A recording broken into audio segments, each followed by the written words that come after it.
Pernahkah Anda berjalan di Bukit Bintang pada malam hari? Atau sekadar menyusuri trotoar di Selangor dan mampir ke kedai mamak untuk minum teh tarik? Sekilas semuanya tampak normal. Lampu kota tetap terang, restoran masih ramai, dan pusat perbelanjaan dipenuhi pengunjung. Namun jika Anda memperhatikan lebih dalam, ada sesuatu yang terasa berbeda. Bahasa yang terdengar di sekitar Anda tidak lagi hanya bahasa Melayu atau campuran bahasa Inggris. Di banyak sudut kota, percakapan dalam dialek Bengali semakin sering terdengar. Wajah-wajah yang melayani di restoran, bekerja di proyek pembangunan, hingga menjaga toko kecil juga semakin banyak berasal dari Bangladesh. Fenomena ini begitu terasa hingga sebagian warga mulai menyebut Malaysia dengan istilah satir Malayas. Istilah ini merupakan gabungan dari kata Malaysia dan Bangladesh.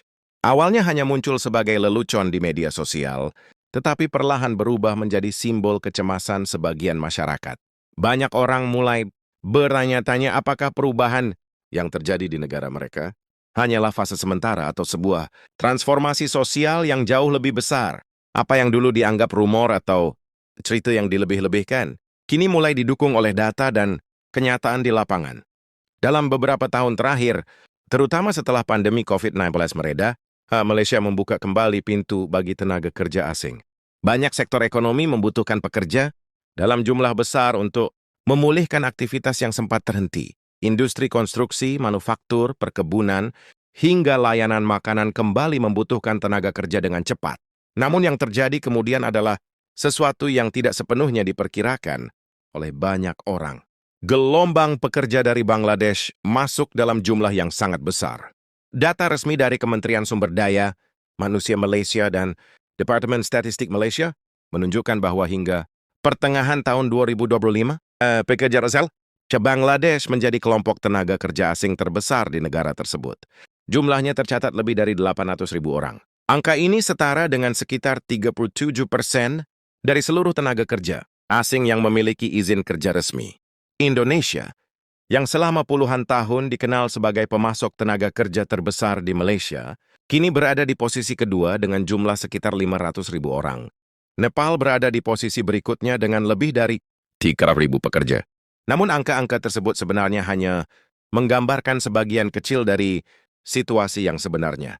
Statistik resmi hanya menghitung pekerja yang memiliki pas lawatan kerja, sementara atau PLKS.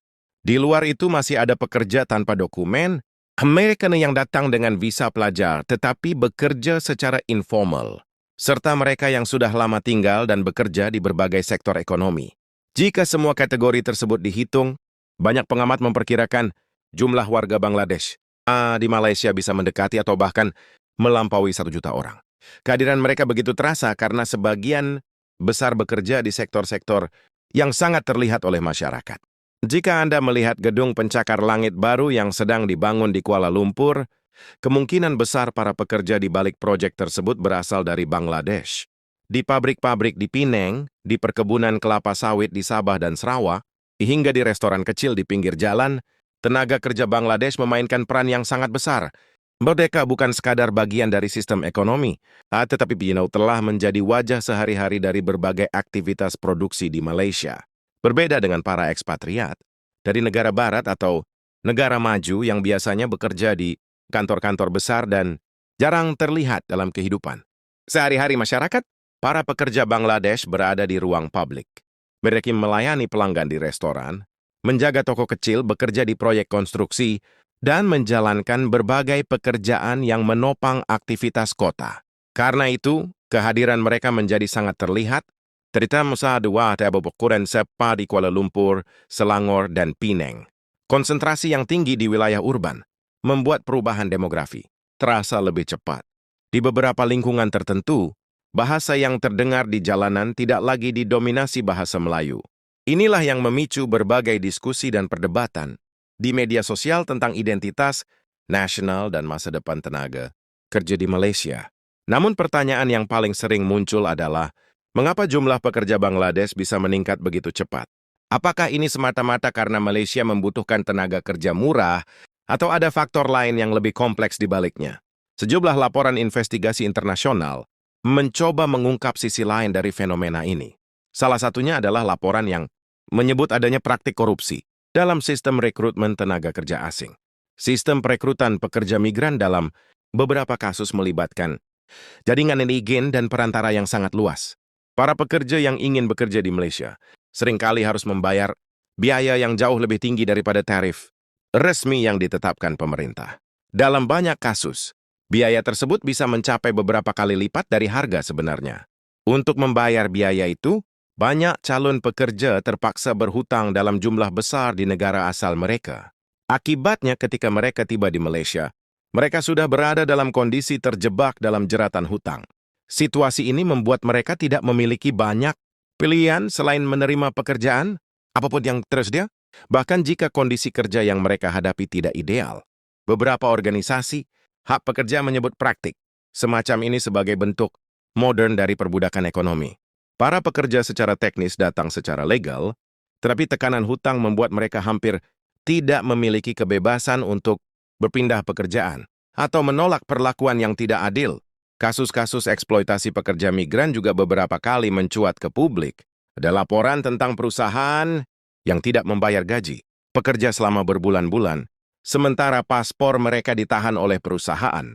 Tanpa dokumen perjalanan dan dengan hutang besar di negara asal, para pekerja tersebut praktis tidak memiliki jalan keluar. Mereka terjebak dalam sistem yang sulit mereka lawan.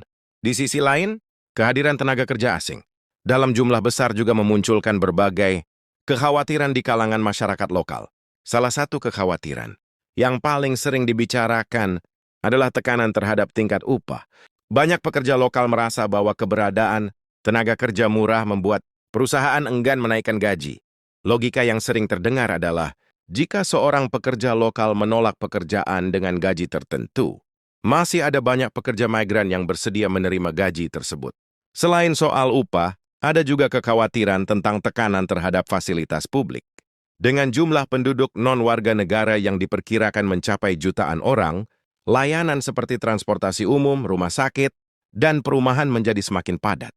Walaupun sebagian besar pekerja migran datang untuk bekerja dan tidak berniat menetap secara permanen, kehadiran mereka tetap memberikan dampak pada dinamika sosial di berbagai kota. Isu keamanan juga sering muncul dalam diskusi publik. Meskipun data resmi sering menunjukkan bahwa tingkat kriminalitas di kalangan pekerja migran tidak setinggi yang dibayangkan banyak orang, persepsi publik seringkali berbeda dari statistik. Di media sosial, berbagai narasi tentang perubahan identitas nasional dan kekhawatiran terhadap masa depan. Budaya lokal terus berkembang. Pemerintah Malaysia sendiri menyadari bahwa isu ini sangat sensitif secara politik dan sosial. Dalam beberapa kesempatan, pemerintah menyatakan komitmennya untuk memperbaiki sistem rekrutmen tenaga kerja asing. Salah satu rencana yang diumumkan adalah pembatasan jumlah pekerja asing hingga maksimal 15% dari total tenaga kerja nasional. Kebijakan ini bertujuan untuk mengurangi ketergantungan terhadap tenaga kerja murah dari luar negeri.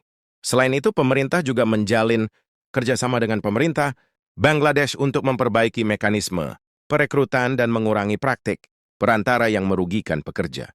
Industri konstruksi, perkebunan, dan manufaktur telah lama bergantung pada tenaga kerja asing untuk menjaga biaya produksi tetap rendah.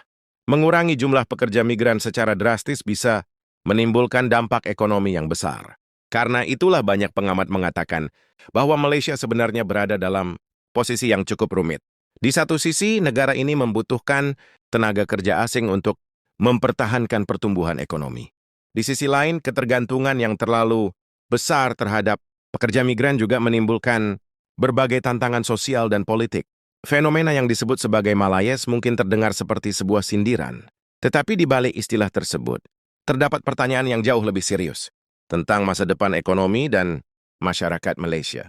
Apakah negara ini akan terus bergantung pada tenaga kerja murah dari luar negeri atau mulai berinvestasi lebih besar dalam peningkatan produktivitas dan keterampilan tenaga kerja lokal? Pada akhirnya, para pekerja Bangladesh yang datang ke Malaysia bukanlah penyebab utama dari semua perdebatan ini. Mereka adalah individu yang mencari kesempatan untuk memperbaiki kehidupan mereka dan keluarga hadir niada asal. Mereka bekerja keras di berbagai sektor yang seringkali tidak diminati oleh pekerja lokal. Dalam banyak hal, mereka justru menjadi tulang punggung dari berbagai proyek pembangunan yang menggerakkan ekonomi negara.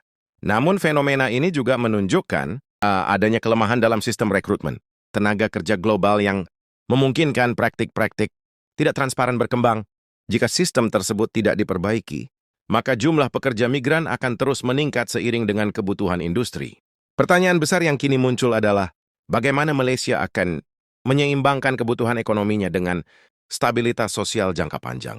Apakah istilah Malayas akan tetap menjadi sekadar lelucon di internet, atau justru menjadi gambaran nyata tentang perubahan demografi yang sedang berlangsung? Jawaban dari pertanyaan tersebut mungkin tidak akan terlihat dalam waktu dekat. Tetapi satu hal yang pasti, perubahan yang sedang terjadi saat ini bukanlah sesuatu yang kecil. Ia adalah bagian dari dinamika global tentang migrasi tenaga kerja, ketimpangan ekonomi antar negara, dan cara negara-negara modern mengelola kebutuhan industri mereka. Dan bagi Malaysia, keputusan yang diambil dalam beberapa tahun ke depan akan menentukan arah masa depan negara itu sendiri. अस्सलामुअलैकुम दोस्तों, जो है कि आपको हमारी वीडियो अच्छी लगी हो तो जो है कि हमारी वीडियो को लाइक कर दें और हमारे चैनल को भी लाजमी से सब्सक्राइब कर दें। और दोस्तों जो है कि आपको ऐसी वीडियो चाहिए तो हमारे चैनल को सब्सक्राइब कर दें और जो है कि बेल के आइकन को प्रेस करके ऑल पे सिलेक्ट कर लें ताकि ऐसे मज़ीद वीडियोस आपके पास पहुंचते हैं। तो चलिए दोस्तों जो है कि मिलते हैं अगली वीडियो में। तो आपने हमारे चैनल को लाजमी से सब्सक्राइब कर देना है और हमारी वीडियो को भी लाइक कर देना है। तो अल्लाह हाफिज़ दोस्तों, अगली वीडियो में मिलते हैं।